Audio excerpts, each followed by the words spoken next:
todos, un gusto contar nuevamente con su sintonía a este nuevo programa de Foro Internacional Antilavado, donde abordamos temas muy complejos, a veces un poco polémicos, pero con un enfoque académico y pragmático de este tema que todavía falta mucho por desarrollar en el país, que es el lavado de activos, realmente cómo entenderlo, cómo aterrizarlo, cómo analizarlo y obviamente cómo buscar que el país repele este delito y lo pueda combatir de una manera técnica a nivel de la sociedad y obviamente también a nivel de los tribunales de justicia. Hoy nos acompaña un invitado ya amigo de la familia, amigo de la casa. Él es Juan Pablo Castillo, abogado litigante en materia penal, experto en prevención de lavado de activos, fundador de Prevención Lavado Ecuador y ex coordinador general de prevención de lavado de activos de la UAFE, con una amplia experiencia en este último punto de la coordinación a nivel nacional. Bienvenido, Juan Pablo, un gusto estar contigo otra vez. Muchas gracias, Alan. Muchas gracias a todos. Estoy contento de estar aquí nuevamente. Bien, el tema de hoy no es un tema sencillo. El tema de hoy, como te lo anticipé, es un tema que muy pocas personas profesionales en el ámbito del lavado de activos en el Ecuador lo manejan. Y lo digo con todo respeto, pero a la vez mirando proactivamente una oportunidad de aprender, de desarrollar y no quedarse fuera de la necesidad de entenderlo. Y es justamente la prueba indiciaria en el lavado de activos. Algo que no se escucha mucho, pero que tiene su punto de partida dogmáticamente muchos años antes aquí en el país, pero a partir de la resolución 20 del 2024, de octubre del año 2024, que hace referencia a esta resolución de la Corte Nacional de Justicia, que hace referencia a cómo abordar ya en litigio, en tema de buscar veredictos finales, por decirlo en términos sencillos, tú lo ampliarás más, justamente el análisis y la confirmación de un caso de lavado de activos para realmente poder acusar, buscar justicia y no caer, lo más importante, no caer en falsos positivos, que es un tema fundamental. Queremos justicia, sí. Queremos conocimiento, sí. Pero hay que evitar completamente caer en falsos positivos y para eso se necesita dominar la materia, tanto del lado de la legislación, el conocimiento en cuanto a las letras, como en cuanto a los números de la parte financiera. Así que, Juan Pablo, una introducción de esta resolución y qué cambios o cuál es el enfoque que debemos entender sobre esta prueba indiciaria. Okay, bueno, gracias, Alan, nuevamente. Buenas tardes con todos los que nos están viendo. Eh, Se trata de algo muy importante. Recordemos que el lavado de activos tiene dos partes. Un delito previo, que es lo considero como delito precedente, delito determinante, y una parte posterior, que consiste ya en los actos propiamente de lavado de activos. Y siempre ha existido la discusión sobre hasta qué punto se debe probar en un proceso de lavado de activos el delito precedente. Y además, junto a esa pregunta de hasta qué punto se debe probar el delito precedente, también viene la pregunta de cómo se debe probar este delito precedente. Que recalco, ya todos han de saber, es el primer paso para poder tener un lavado de activos, porque se trata de activos que vienen de un origen ilícito. Entonces, hay que determinar la relación causal entre el delito previo con las operaciones de lavado de activos. Entonces, justamente esta resolución nos aclara y nos manifiesta de una forma contundente que para que se considere probado el delito precedente, la existencia del delito precedente en un proceso penal por lavado de activos, para probar ese delito precedente basta que se utilice lo que se conoce como prueba indiciaria o prueba indirecta o prueba por presunciones. Es decir, con un ejemplo, no se trata del típico caso de que, digamos, hay un asesinato y hay testigos que ven que Juan Pérez fue el que asesinó a la víctima. Hay cámaras de seguridad, videos de seguridad donde se ve efectivamente el asesinato, hay pericias de cotejamiento fisionómico, donde se establece que justamente esta misma persona que se ve en los videos es la que cometió el asesinato. Entonces, estas son pruebas directas, que directamente establecen el nexo causal, es decir, conectan directamente el hecho con el responsable. Pero hay muchos casos, y eso se da bastante en delitos económicos, en delitos complejos, en los cuales no existen estas pruebas directas. Entonces, es necesario apelar a lo que se conoce como una prueba indirecta o prueba indiciaria, es decir, siempre tienen que existir hechos probados, que se denominan indicios. Evidencia, una bala percutida, un cadáver, por ejemplo, huellas dactilares, etcétera, etcétera. Eso se convierte en indicios. Y al no tener a una prueba que directamente identifique quién cometió el delito, a partir de esos indicios, al hacer una operación mental, se puede obtener como resultado de una especie de silogismo lógico, como conclusión, efectivamente, la existencia de ese delito. Entonces, esta resolución, que es un fallo de triple reiteración, esta resolución 20 de 2024 es un fallo de triple reiteración, eso significa que no es que es una resolución que nace por una propia y aislada voluntad de la Corte Nacional en este momento, sino que se trata de fallos que se han venido dando a través del tiempo y que han concordado en este punto específico de derecho, que es que se debe, en una audiencia, en un proceso por lavado de activos, probar obviamente las operaciones de lavado de activos y para probar que se considere probado el delito precedente, basta con esta prueba indiciaria. Es decir, no se necesita tener testigos directos, contundentes, que establezcan una relación directa entre el delito previo y los activos que posteriormente son sometidos a operaciones de lavado. ¿Hasta qué punto entramos en el campo de la subjetividad cuando hablamos de esta prueba indiciaria? ¿Hasta qué punto, mejor dicho, no debemos caer? Porque entiendo que está en una zona gris donde justamente se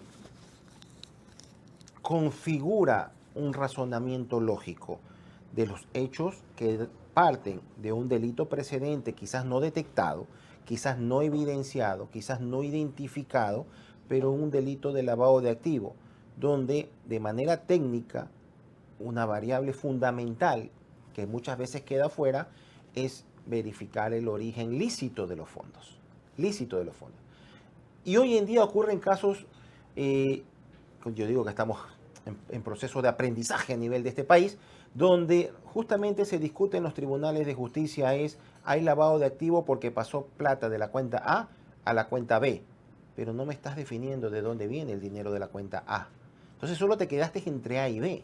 Entonces, ese punto de ahí, del movimiento bancario o el día de mañana, del depósito en efectivo, sabemos que a partir de julio del año anterior, 2025, hay una prohibición de pagos, depósitos, liquidaciones en efectivo mayor a $10.000. Pero hasta antes de eso, el tema de los movimientos o depósitos en efectivo, incluso sacar de una cuenta en efectivo y depositarlo en otra cuenta en efectivo de la misma persona, hasta eso termina incluyéndose en los documentos de peritaje que luego son interpretados por la Fiscalía y de que es un elemento sustancial del caso de lavado de activos.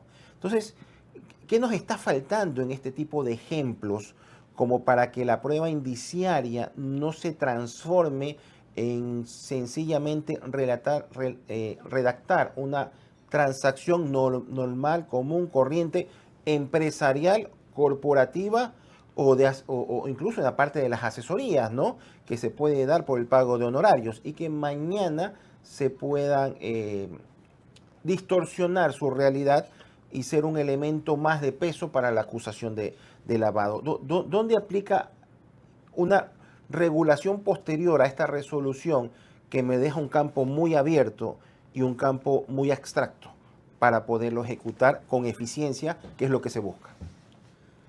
Bueno, la Fiscalía tiene la obligación de establecer el origen ilícito de los bienes. Entonces, lo que deja muy claro esta resolución, este fallo de triple reiteración, simplemente es que la Fiscalía no puede escaparse de esta obligación. No basta con detectar las operaciones, las presuntas operaciones de lavado, y no basta que estas operaciones sean injustificadas. No basta con que no tengan un sentido. No basta con que sean inusuales. Entonces, eso yo creo que es algo que estamos fallando tal vez en la parte de la administración de justicia, y yo creo que eso es el fin principal, el objetivo principal de este fallo de triple reiteración, para impedir o por lo menos mitigar esta, que es algo que, bueno, estamos aprendiendo, seguramente va a ir mejorando, pero costumbre que tiene particularmente la Fiscalía de creer que estamos ante un esquema de lavado de activos simplemente porque nos encontramos ante operaciones que no guardan alguna coherencia de acuerdo con el sector económico en el que uno se encuentre. Entonces, por ese lado, queda evidentemente claro, incluso uno leyendo y analizando la sentencia, esta resolución, la resolución recoge 5 fallos. El mínimo es 3 para tener un fallo de tipo de reiteración, pero recoge 5 fallos que en el mismo punto de derecho han coincidido. Entonces, y se ve que algo que también es positivo, de que sí se ha estado exigiendo este criterio de que se debe como mínimo acreditar de forma indiciaria el delito precedente. A tal punto que una de las sentencias analiza esta resolución, la del 20 del 2024, es una sentencia que ratifica, es una casación que ratifica el estado de inocencia del procesado. Qué curioso, ¿por qué? Porque él en las instancias inferiores lo habían condenado porque el Tribunal Penal el Tribunal Penal y la Corte Provincial Penal, creo que de la SUAY, si mal no recuerdo, consideraron una existencia de lavado solamente porque habían operaciones irregulares, sin que haya hecho un vínculo, una relación lógica con algún delito precedente. Entonces ahí se ve con claridad ya la exigencia, y queda totalmente ya evidenciado que esa es la posición de la Administración de Justicia en Ecuador, porque ya al convertirse en un fallo de tipo de reiteración se vuelve algo vinculante para todos, y la Fiscalía le va a tocar aplicar este tipo de valoración.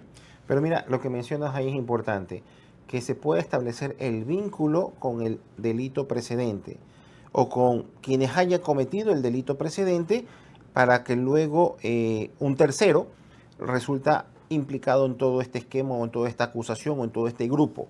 Pero eso me deja la puerta muy abierta, porque ese vínculo comercial puede ser comercial, financiero, pero no necesariamente tiene que ser un vínculo donde se hayan puesto de acuerdo para cometer un delito en todo un esquema a nivel de varios participantes.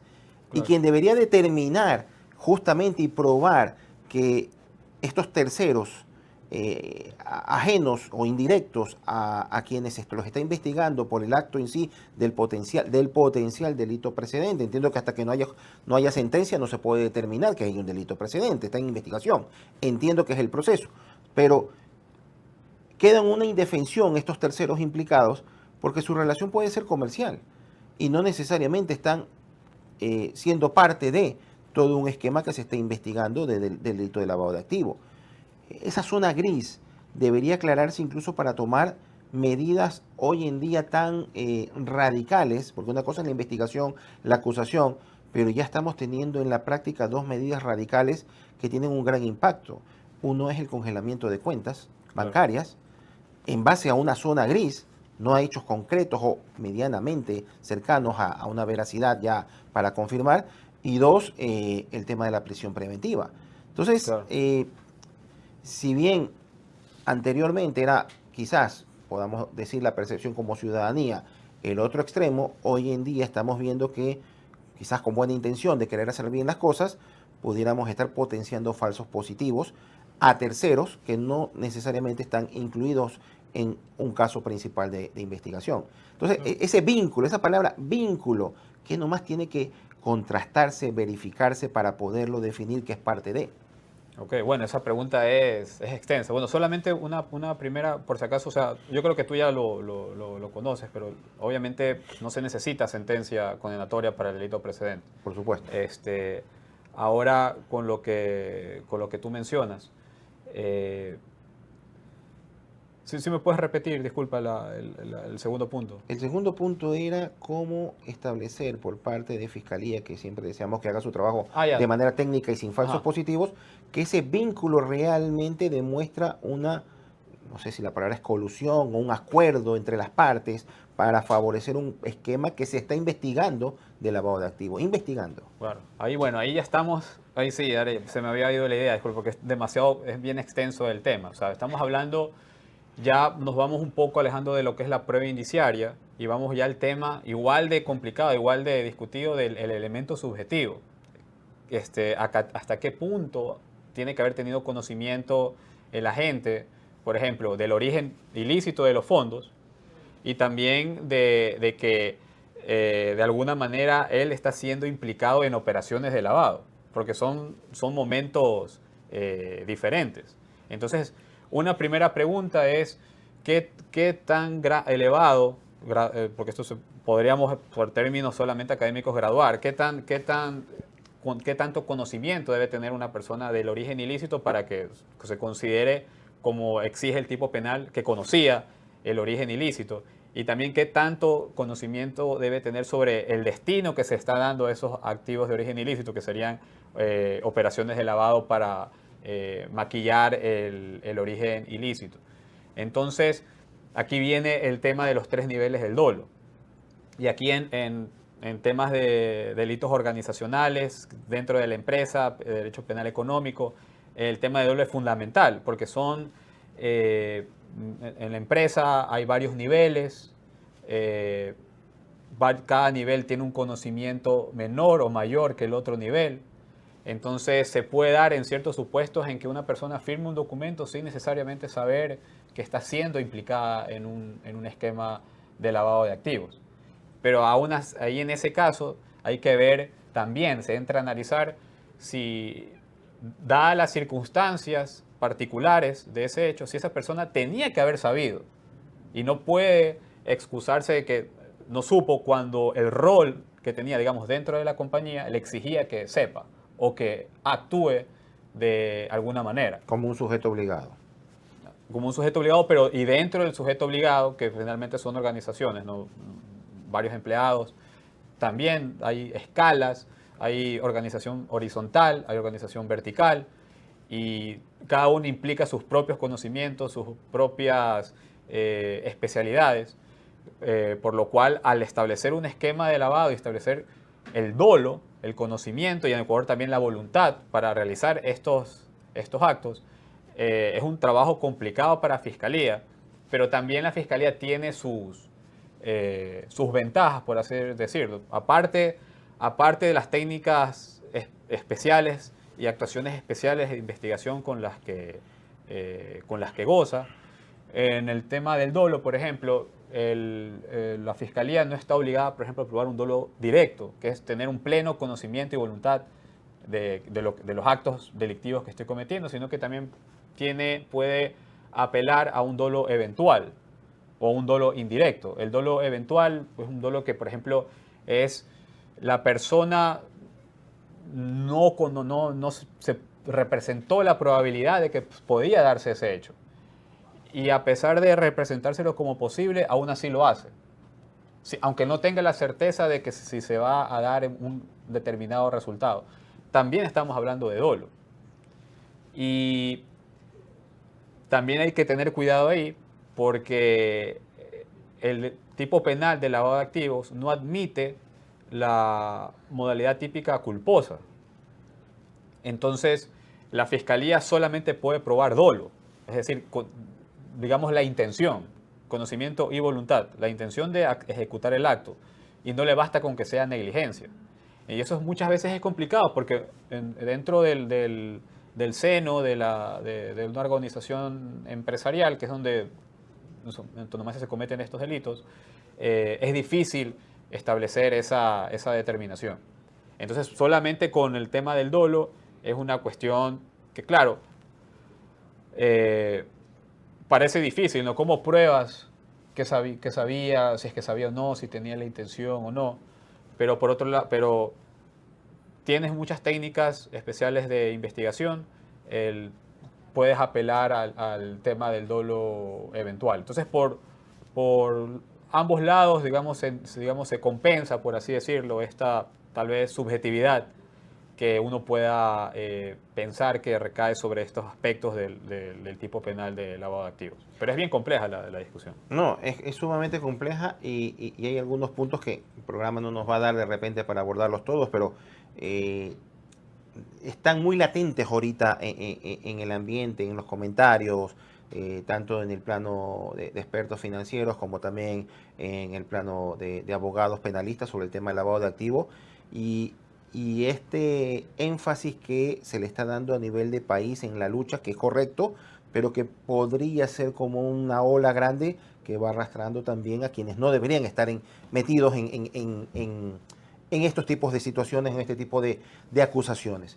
Y volviendo al tema del concepto muy subjetivo, a mi criterio, de la prueba indiciaria, pero que creo que es fundamental y necesaria que exista, estamos percibiendo, y lo he conversado con otros colegas, que el solo hecho de, y caso concreto, tus depósitos bancarios están por encima de lo declarado al Servicio de Rentas Internas, ya es un factor que demuestra o que es una prueba, parte de la prueba indiciaria de lavado de activos, cuando, y lo dije hace un momento, te vincularon por transacciones comerciales con un tercero que no necesariamente tenías la obligación de conocer todo el historial.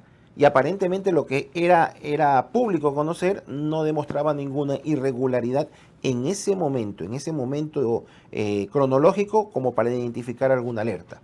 Entonces, en ese sentido, la prueba indiciaria no puede quedar, creo yo, lo digo de manera, mi sesgo va a ser técnico más que jurídico, pero debería tener elementos técnicos que demuestren, más allá de un indicio, que demuestren una realidad y que lo confirme. ¿Tuvo vínculos comerciales? Sí. ¿Eso lo vuelve culpable? No. ¿Sus declaraciones de impuestos están por debajo de sus depósitos? Puede ser una alarma y con toda la justificación debe entrar rentas. Claro. Rentas debe entrar. Y no puede quedar fuera el criterio o la resolución, y pongo sobre la mesa, hay la resolución del 2026, la 002, justamente donde renta se tiene que pronunciar referente a si estas diferencias conllevan no solo ingresos grabados, porque al revisar los rentas podrá rentas verificar si son lícitos o no lícitos, se va a topar con eso. Por eso la intervención de rentas en este caso es fundamental. Y dos, esta resolución habla del aumento patrimonial, que no me habla de justificado o no justificado. Por lo tanto, esto da un pie de inicio saludable y positivo y el necesario de que tiene que haber un pronunciamiento de rentas con esta resolución para temas de lavado de activos. ¿Qué opinas tú al respecto? Claro, o sea, estoy de acuerdo en el sentido de que no basta, y así lo ha establecido ya la Corte Nacional, un simple cotejamiento o comparación entre los ingresos y lo que se declaró al SRI, que siempre ha sido, ese es como que el punto de partida en investigaciones de fiscalía, porque no cuadran y la verdad casi nunca van a cuadrar porque no siempre todos los ingresos bancarios, por ejemplo, los movimientos bancarios son considerados ingresos, son una renta y susceptible a pago de impuesto a la renta. Entonces, eso es una cuestión que obviamente es algo que se debe tomar en cuenta y que algo que ya se tenía que determinar de todas maneras, porque en términos financieros es algo básico que también se debe respetar en las investigaciones penales. Entonces, sobre ese punto estoy totalmente de acuerdo. Juan Pablo, vamos ya a ir cerrando el espacio, quedan algunas aristas. Esto es un tema de capacitación y conocimiento. Yo tengo una frase que la he usado ya hace más de 10 años, he tenido la oportunidad de escribir algunos editoriales, medios de comunicación, cuando todavía no había la avalancha tecnológica y las redes sociales. Y siempre termino diciendo, la clave es el conocimiento. Y esto aplica tanto para el ciudadano común, para los funcionarios de los entes de control y obviamente ya a nivel de los operadores de justicia. Eh, Esto de la prueba indiciaria creo que es un tema valioso, pero debería discutírselo más y aterrizarlo más. El indicio no puede caer en la subjetividad. El indicio debe de caer en pruebas de partida que me permitan demostrar algo que no tengo una prueba ya confirmada, contrastada, que es el mismo caso de lavado de activos. Pero tengo es el tema del origen de los fondos. Tengo es el delito precedente. Tengo que no caer en el error de cómo interpretar y cómo leer las diferencias entre bancos y SRI. Y no solamente Exacto. tiene que ser a nivel personal, sino que hay una resolución que le dice, oye, pregúntale a rentas. Entonces, no, que eso es tributario, no es lavado. Son primos hermanos, casi gemelos. Hoy en día, ninguna institución, ninguna WIF puede funcionar en el mundo si no tiene una alianza con la administración tributaria de ese país. Ninguno, Claro. ninguno. Y esto no significa que lo que transcriba rentas con su enfoque tributario o la administración tributaria de cualquier país va a ser copy-pega para que la WIF lo plasme como posible caso de lavado. No, hay que entenderlo, hay que aterrizarlo, hay que darle la traducción correcta. Entonces, nos falta mucho todavía por recorrer en ese Claro. sentido, creo yo. Y este es un buen tema que ponemos sobre la mesa para luego seguir discutiendo. Yo he visto, he conversado y bueno, no quiero hacer referencia ni críticas al respecto, pero peritajes anteriores justamente que se ponen a disposición de los análisis en los tribunales de justicia, donde establece estas diferencias, pero no le da un análisis eh, adicional. Sí, puede haber diferencias entre depósitos y en depósitos en cuentas bancarias y SRI, pero eso no solo significa defraudación tributaria en primera instancia, sino que también pueden ser movimientos entre cuentas. Y ahí tenemos una variable importante que no se considera al tener el primer impacto, la primera carta de presentación, que puede ser una mala carta de presentación o una mala impresión para quienes están justamente tratando, creo yo, que con buena intención, y obviamente hay que apoyarlos y esperar que se capaciten más, Claro. tratando de impartir justicia en el país, ¿no? Tus palabras finales, Juan Pablo, ha sido súper valioso el día de hoy estar contigo. No, bueno, nuevamente estoy agradecido de la oportunidad y en efecto estos temas son muy importantes. Ecuador cada vez da más pasos hacia una mejora, ¿no?, del sistema nacional antilavado. Ya a finales de esta década se viene otra ronda de evaluación mutua, si no me equivoco. Entonces es positivo este tipo de, digamos, de pronunciamientos por parte de la Corte Nacional y hay que seguir, ¿no? Hay que seguir en esta conversación, en esta discusión y esperar que esto no quede una simple, digamos, letra muerta, una resolución, sino que sea aplicable, sea aplicada efectivamente por todas las autoridades. Eso es lo que puedo decir y te agradezco nuevamente. Muchas gracias, Juan Pablo, muchas gracias a todos quienes nos han acompañado. El tema que hemos abordado hoy no es sencillo. Cada persona en particular, profesional, puede tener su criterio. Es importante ir formando un criterio más técnico, más exacto, ir estudiando, irse capacitando, ¿no? El conocimiento es la clave en esto para poder aportar desde el sector en el que estemos, sector privado, la academia, en lo personal, poder compartir en los diplomados de antilavado en los que tengo el honor de ser docente y asimismo en el plano profesional, todos aquellos que de una u otra manera buscamos ese equilibrio y esa búsqueda de la verdad para que las decisiones que se tomen en materia de justicia sean las justas, valga la redundancia, ¿no? Los que han cometido, pues obviamente, transgredido esta línea de la ley, que no se puede cruzar, pues hay consecuencias, pero quienes no, o quienes fueron en su momento usados, es importante dirimir hasta qué punto tenían el conocimiento o la obligación de verificar quién era la contraparte, porque tampoco se trata de limitar el comercio a nivel del país, ni en ningún país. Entonces hay puntos importantes que hay que analizarlo con la objetividad del caso y los invitamos a que este tipo de temas y de programas se puedan replicar en cada una de las esferas en las que ustedes también pertenecen, ¿no? Muchísimas gracias aquí en su programa Foro Internacional Antilavado, un tema muy complejo pero tratando de enfocarlo de manera pragmática y los esperamos por su canal La Nueva República hasta una próxima ocasión. Buenas tardes con todos.